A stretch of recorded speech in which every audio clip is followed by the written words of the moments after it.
Salam sejahtera Malaysia, denyut nadi suara rakyat bergema di channel ini. Okey, tuan-tuan dan puan-puan yang dihormati sekalian. Perkembangan terbaru untuk isu rasuah. Isu rasuah yang telah melibatkan pemimpin-pemimpin besar negeri Sabah. Setelah dari sana kasi bom, kasi banyak-banyak lah, kecam sana kecam sini, masuk sana masuk sini, semua tempat dub dub dub dub dub dub dub dub, rancak di mana-mana, rancang tak berdosa. Di mana-mana rancak, sana masuk sini masuk, sana hentam, depan belakang atas bawah semua hentam. Hentam punya hentam punya hentam punya hentam. Akhirnya ramailah yang minta Haji Ji letak jawatan. Tapi hari ini Haji Ji telah keluarkan kenyataan yang cukup padu. Pada pendapat saya cukup padu, dan inilah yang kita harapkan daripada seorang pemimpin yang berani, yang tidak cepat melata, sikit-sikit letak jawatan, sikit-sikit letak jawatan. Pada pendapat saya tidak berapa baguslah paksa memaksa letak jawatan ini. Akhirnya Ketua Menteri Sabah Haji Ji berkata kerajaan tidak akan mudah tunduk kepada mana-mana ugutan kah, desakan kah, apa-apakah, permainan politik, retorik politik, mainan politik, fitnah-fitnah jahat, apa sajalah. Datuk Seri Panglima Haji Ji Nur akhirnya mengumumkan bahawa kerajaan tidak akan mudah tunduk kepada mana-mana desakan kah, ugutan kah, apa pun tidak. Dan Ketua Menteri Sabah juga telah mengumumkan, telah pun memberikan pengesahan kenyataan bahawa sebenarnya kerajaan negeri, kerajaan tidak pernah pun memberikan apa-apa lesen. Ya, tidak pernah memberikan apa-apa lesen, hanya prospecting license sahaja. Kalau saya tidak silap kamu baca ni, yang sisipan ni kamu baca. Dan kemudian rupanya cerita di sebaliknya itu, menurut yang saya baca dan saya ingat dan saya faham, iaitu ada orang yang cuba untuk apply juta-juta hektar. Ada orang cuba untuk apply untuk aktiviti-aktiviti lah di tanah tersebut. Tapi tanah itu sebenarnya fully protected area.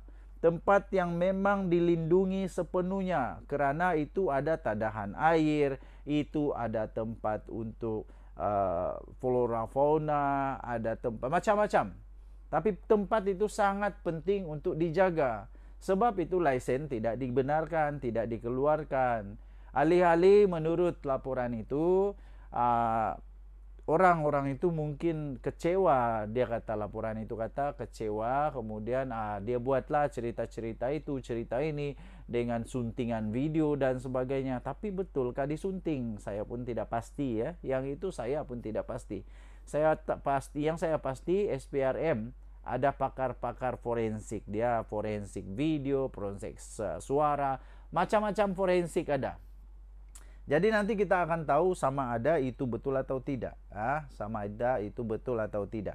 Okey, jadi kalau betul lah apa yang Ketua Menteri Sabah cakap itu, Haji Ji cakap itu, saya setuju dengan apa yang dia buat itu. Iaitu jangan benarkan sesiapa pun melakukan apa-apa aktiviti yang merosakkan kawasan yang telah dilindungi. Sebab tempat itu tadahan air, tempat itu tempat flora fauna bertumbuh, membesar. Tempat itulah harapan kita pada masa depan untuk anak-anak cucu. So, adakah anda setuju? Terpulang kepada anda. Denyut nadi suara rakyat bergema di channel ini. Jangan lupa tekan butang subscribe, like dan share. Bye-bye. Salam sejahtera Malaysia. Denyut nadi suara rakyat bergema di channel ini. Akhirnya satu demi satu mulai bersuara untuk mendesak Ketua Menteri Sabah letak jawatan kalau memang ada merit, kalau memang ada merit di dalam isu rasuah yang melanda adun-adun di Sabah. Walaupun begitu, ada sudah juga wakil daripada kerajaan negeri Sabah punya pemimpin yang akhirnya membela Ketua Menteri Sabah, di mana mereka kata tidak ada pun nama Ketua Menteri kena sebut di dalam video. Begitulah dia punya alasan mudah, sebab tidak ada nama Ketua Menteri disebut. Begitu. Okey. Terbaru, pemimpin besar UMNO pula, Dr. Akmal pula muncul, tampil memberikan pendapat bahawa ya, Haji G patut untuk letak jawatan sekiranya ada merit. Ini satu demi satu. Okey.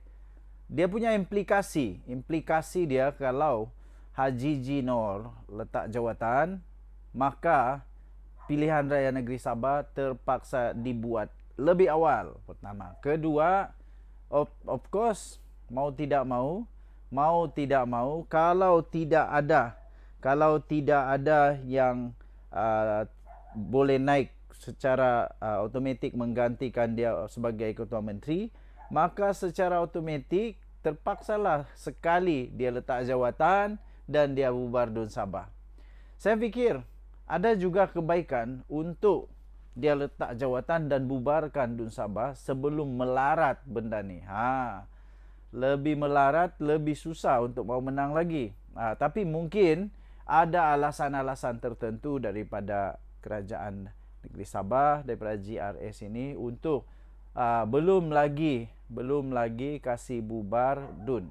Pertama, of course, cuaca sekarang mana sesuai untuk berkempen, untuk pilihan raya, belum sesuai. Kedua, of course, mungkin mereka belum bersedia, belum selesai perundingan kerusi, belum selesai perundingan siapa kawan, siapa lawan, belum selesai lagi perundingan untuk menentukan calon-calon yang boleh diketengahkan.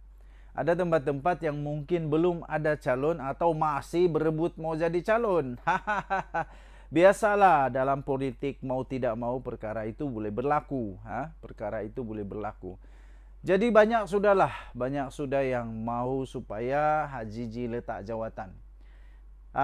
Saya selalu rasa bila Dr. Amal bersuara, dia ini macam magnet. Bila dia bersuara, maka orang lain pun akan turut ikut bersuara juga. Contohnya bila mau boykot, betul, orang lain pun ikut juga follow. Jadi tengoklah nanti, tidak lama lagi, saya percaya tidak lama lagi akan ada lagi orang-orang yang bersuara, orang-orang yang menyatakan pendapat untuk Haji G Nor, Ketua Menteri Sabah, letak jawatan. Pada pendapat saya secara pribadi, ini pendapat pribadi ya. Pendapat pribadi saya, Haji G Nor belum perlu untuk letak jawatan. Itu pendapat UMNO daripada Malaya. Kita di Sabah, kita belum ada lagi tradisi kita, budaya kita yang asal ada masalah letak jawatan. Jadi saya fikir lebih baik jangan mulakan sebab nanti dia akan jadi peluru untuk tembak orang pula. Peluru untuk tembak orang. Setiap kali ada masalah letak jawatan. Setiap kali ada masalah letak jawatan. Bubar. Letak jawatan, bubar. Itu bukan penyelesaian yang baik bagi pendapat saya secara pribadi. Lebih baik selesaikan dengan baik, buktikan bahawa tidak bersalah, kemudian barulah bubar dengan baik, supaya orang tidak nampak bahawa tujuan itu dibubar kerana untuk menyembunyikan kesalahan. Itu pendapat saya lah. Masing-masing ada pendapat, tinggalkan komen anda. Denyut Nadi, Suara Rakyat, bergema di channel ini. Bye-bye.